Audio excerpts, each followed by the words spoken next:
This is Dr. S. the Legend. I'm going to talk today about the church disruption in St. Paul, Minnesota.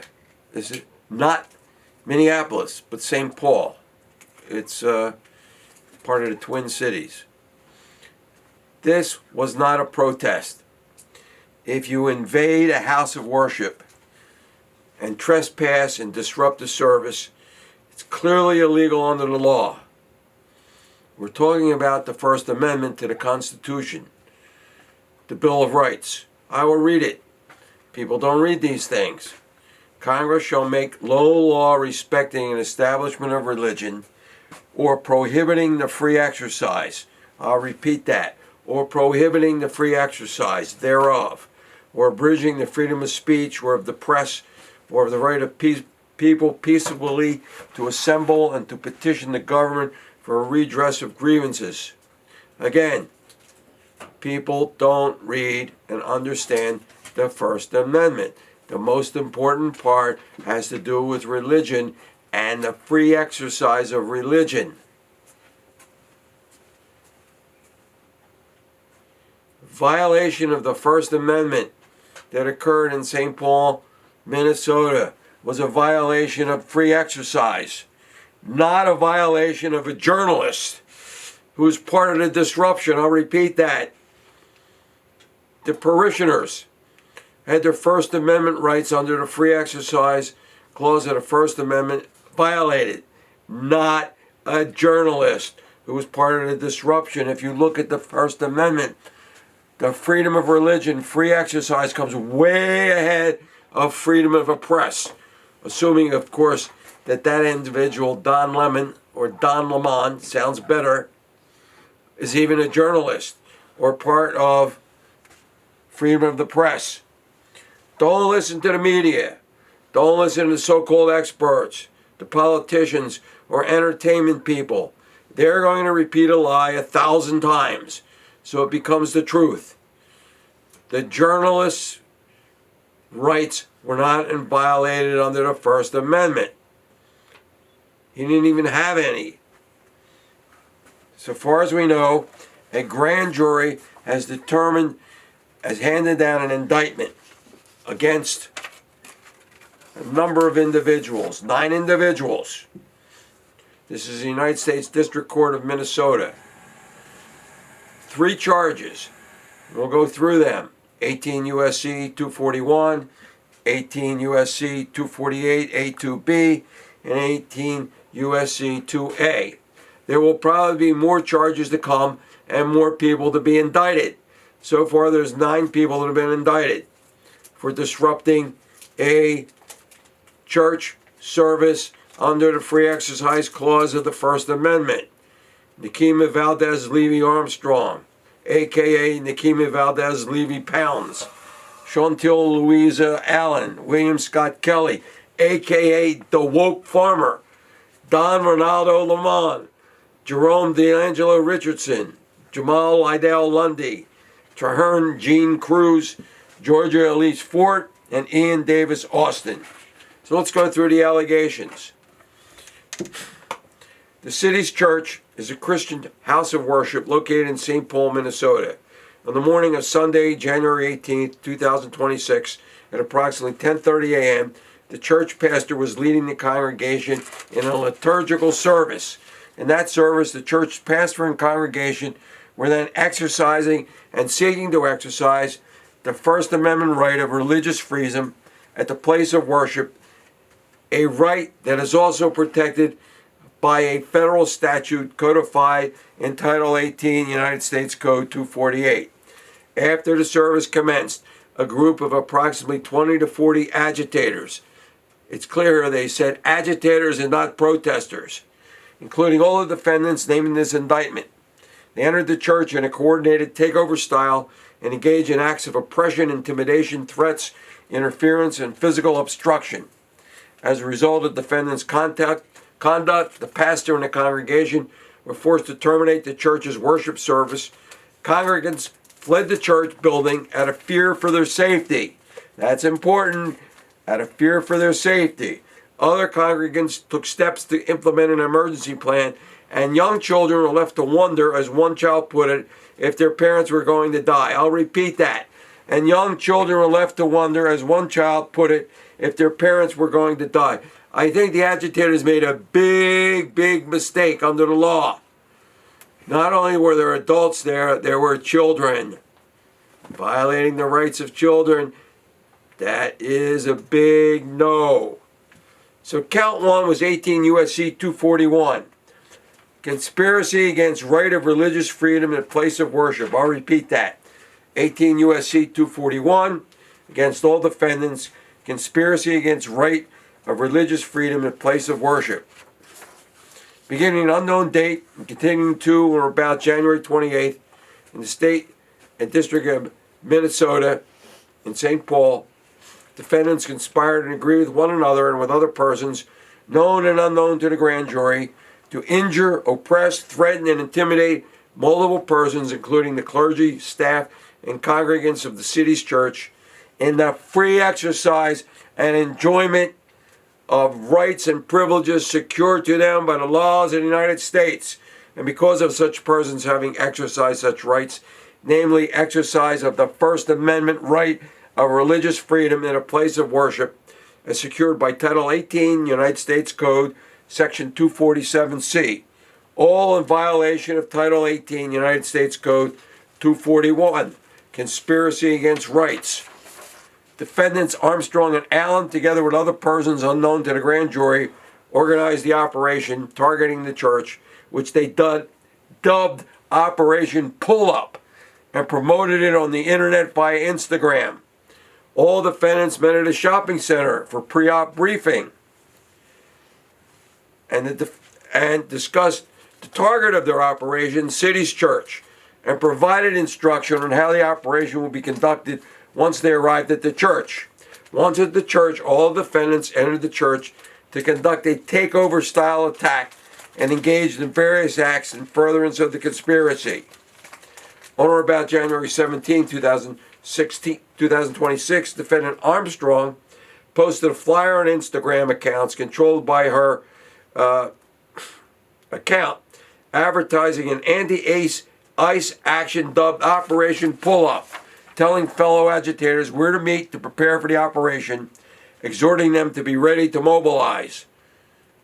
On or about January 17, 2026, defendant Allen posted a similar flyer on her personal Instagram account. At the pre-operation briefing, defendants Armstrong and Allen advised other co-conspirators, including defendants Kelly, Lemon, Richardson, Lundy, Cruz, Ford, and Austin, about the target of their operation, city's church, and provided instruction on how the operation will be conducted once they arrived at the church.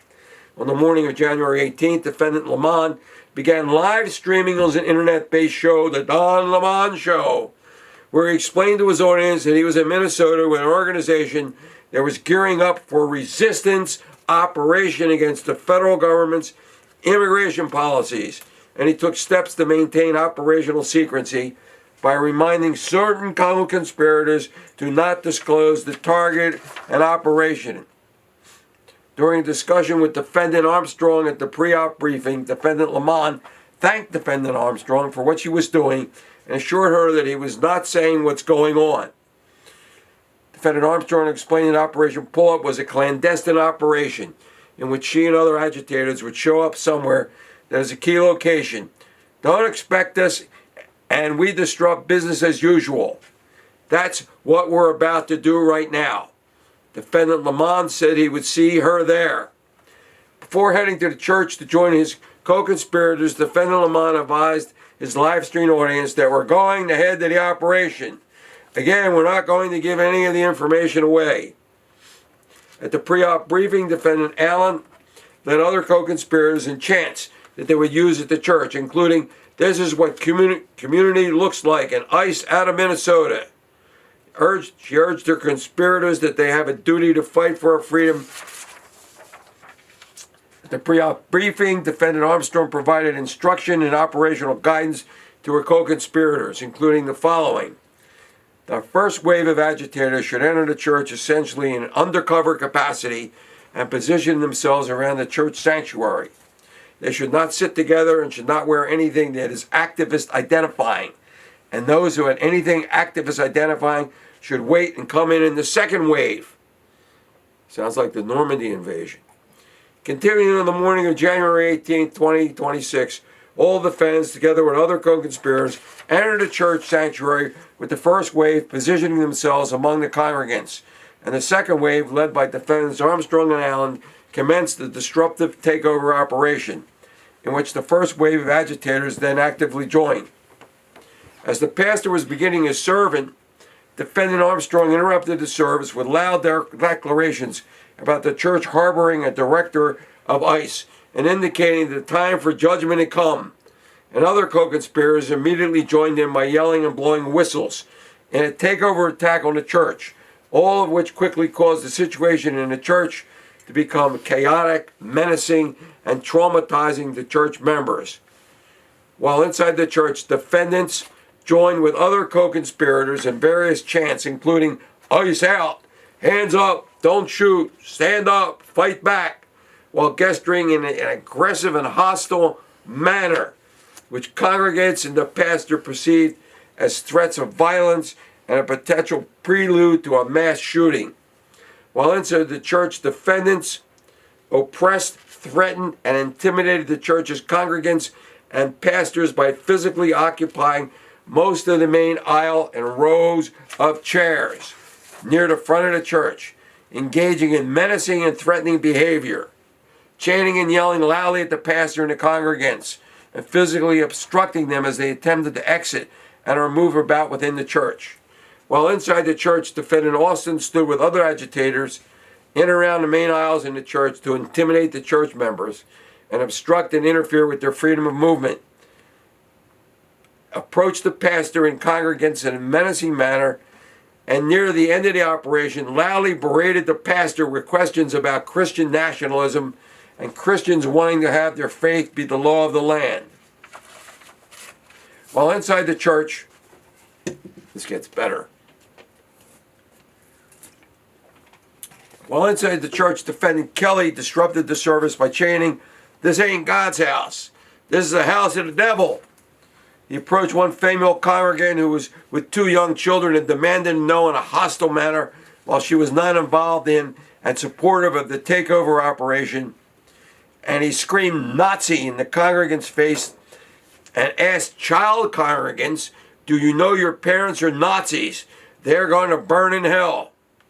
Defendant Lamont told his live stream audience about congregants leaving the church and about a young man who could see was frightened, scared, and crying.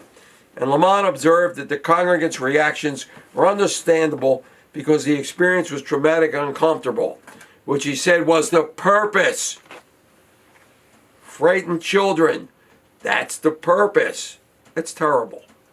As the operation continued, Defendant Lamont acknowledged the nature of it by expressing surprise that the police hadn't yet arrived at the church, and admitting that the whole point of the operation is to disrupt.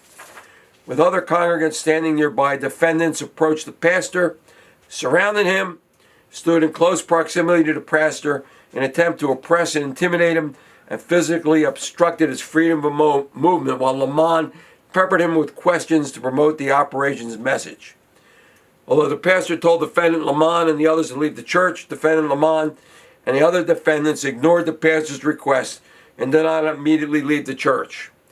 After causing most of the congregants to flee, some of the defendants and other agitators engaged in a chant proclaiming, "Who shut this down? We shut this down." As one congregant reported to responding police officers, some of the agitators blocked the stairs leading to the church's child care area and made it difficult and hazardous for parents to retrieve their children.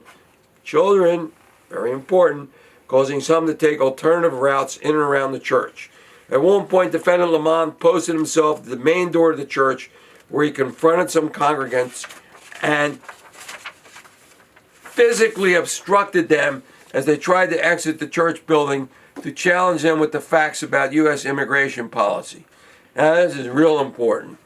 As a minivan full of children were preparing to depart from the church, Defendant Kelly walked in front of the minivan and angrily yelled at the occupants, and Defendants Armstrong and Fort stood in front of the minivan while Fort interviewed Armstrong.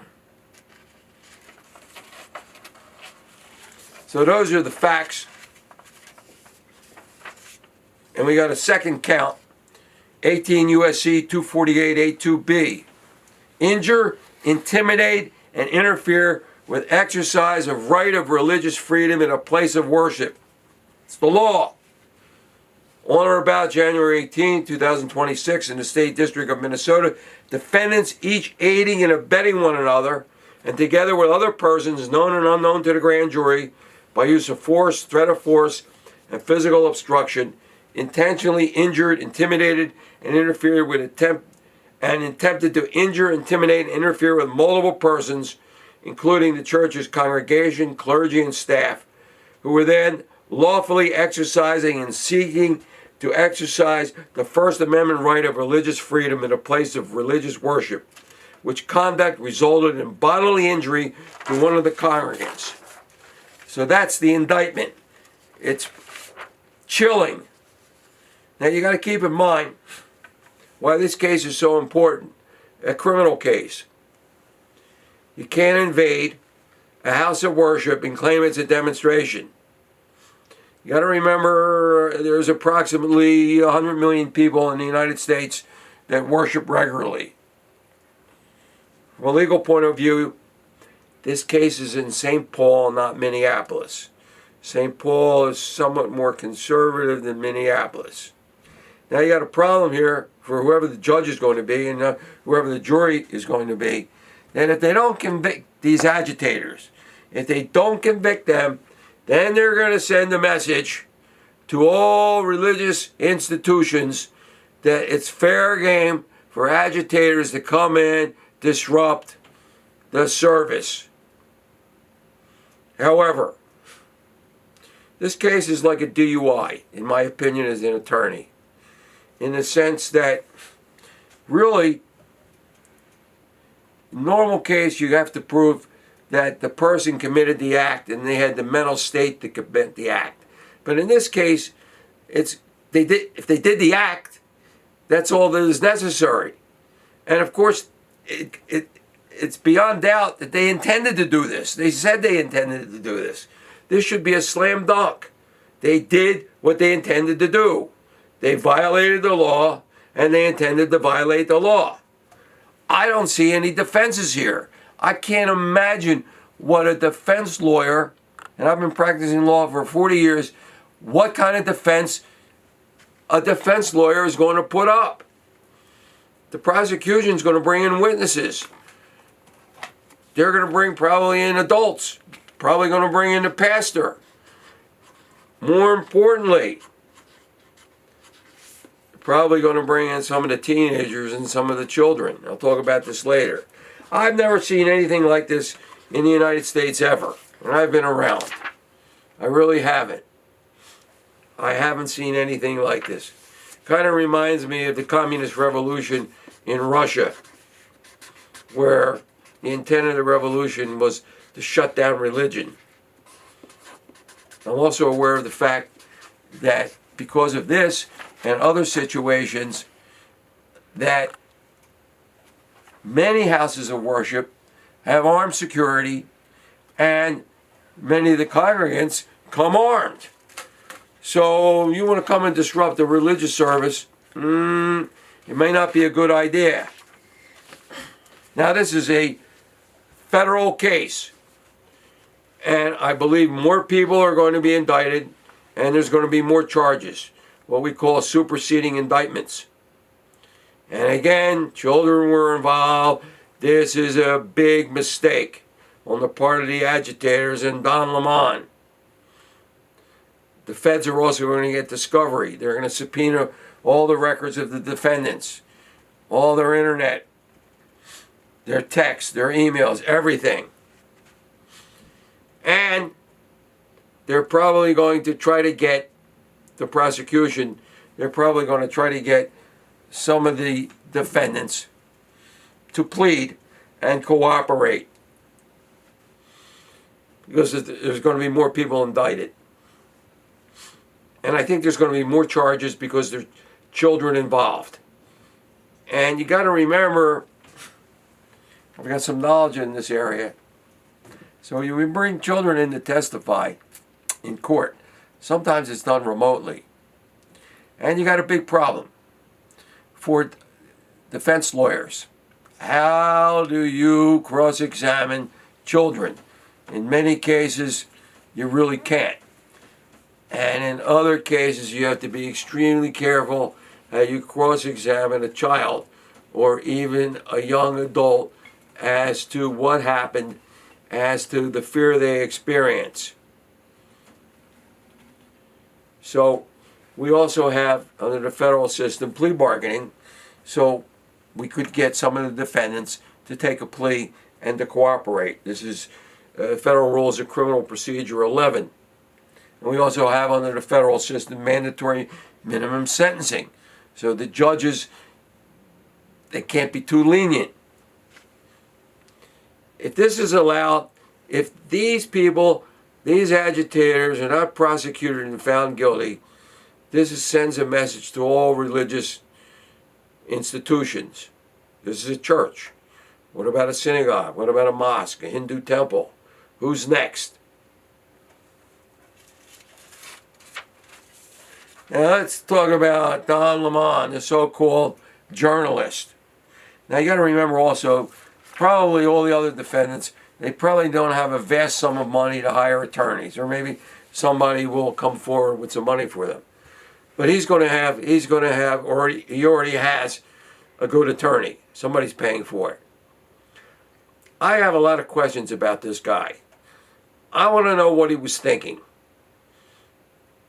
He obviously, his career was on the downswing. He lost his position at CNN. I think he's maybe career suicidal. I think maybe he doesn't care whether he's found guilty or not guilty, or whether or not he goes to prison. Goes to prison, he's going to be a convicted felon. He'll come out of prison a hero. Again, this is a federal case and not a state case. And the feds have vast resources. The problem for Don Lemon and others is that if they are charged with offenses against the children, and they are convicted, and they go to prison, a lot of the other prisoners, they don't like people that are convicted of crimes involving children. They might be murderers or whatever, but they have a sense of honesty. You don't mess with children. So some people will do anything to get publicity. These people, these agitators and Don Lemon, brainwashed, dry cleaned. Don Lemon's rights under the First Amendment were not violated. He's got no rights. He took away rights of others under the Free Exercise Clause. The communists did the same thing.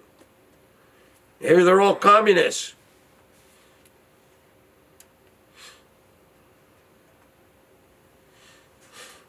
They can also be charged with terroristic threats. You don't have, it's a federal offense. You don't have to be a terrorist to be charged with terrorist threats, particularly involving young children. Again, I can't make this absolutely clear. These agitators made a huge mistake because they found themselves with children, and it all appears that the children were terrorized, and they didn't get it. They didn't understand the gravity of the situation. And the feds are going to throw everything at them, particularly with the children or the youngsters. So again, I don't care what the media says. I don't care what entertainers say. I don't care what anyone else, legal expert says Don Lemon's rights were not violated. He violated the rights of all the people that attend that church. He interfered with their free exercise of their religion under the Constitution. When people say, well, it was a violation of the First Amendment, the first thing they ask is, yeah, what parts of the First Amendment? Who's got priority? The priority is in the hands of the parishioners. And again, I'm aware of many religious institutions today, churches and others, where people have armed guards, the parishioners are armed. And if you try this in some places, you may get a bad reaction. And I still go back, I know I'm repeating myself, big mistake involving children and terrorizing children in a house of worship. I don't care what the jury is composed of or who the judge is. If they start hearing testimony of children and the parents of children as to how the children were terrorized, it's got to be a guilty verdict. And a judge under federal rules, mandatory sentencing, he doesn't have a whole lot of leeway. And again, I think you're going to have a lot more charges and you're going to have a lot more defendants in this case than the original 9.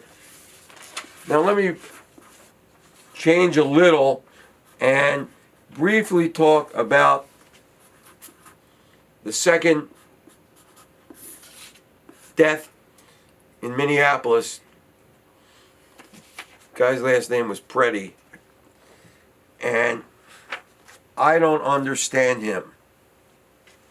He had a license to carry a firearm.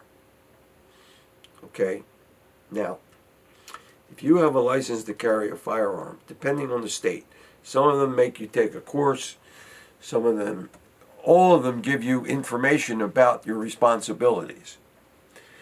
You are under a higher duty of care if you have a license to carry a firearm, meaning you have to be very careful.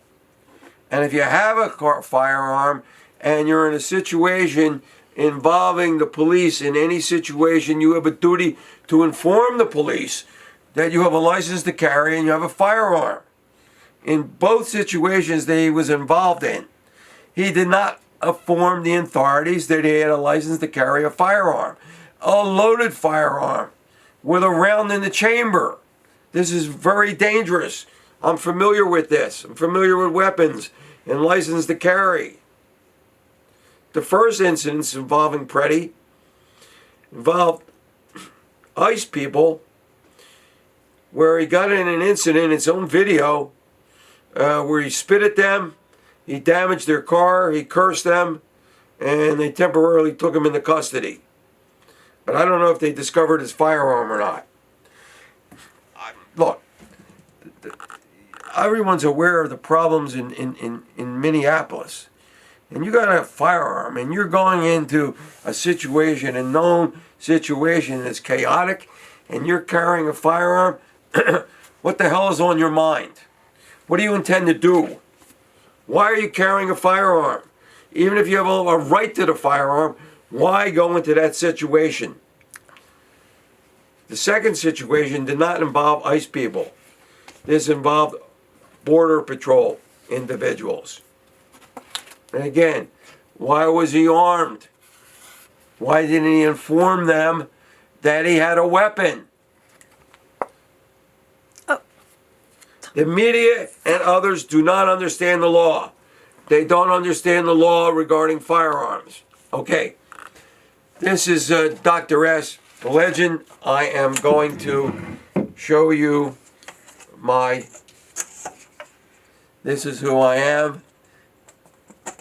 Dr. S, the legend, and you can contact me through my email. And as many of you have noticed, I love the Western scenes and the rodeo scenes and the cowboy scenes, and this is the artist that does all these beautiful pictures that I have as a background. Dr. S, the legend, signing off.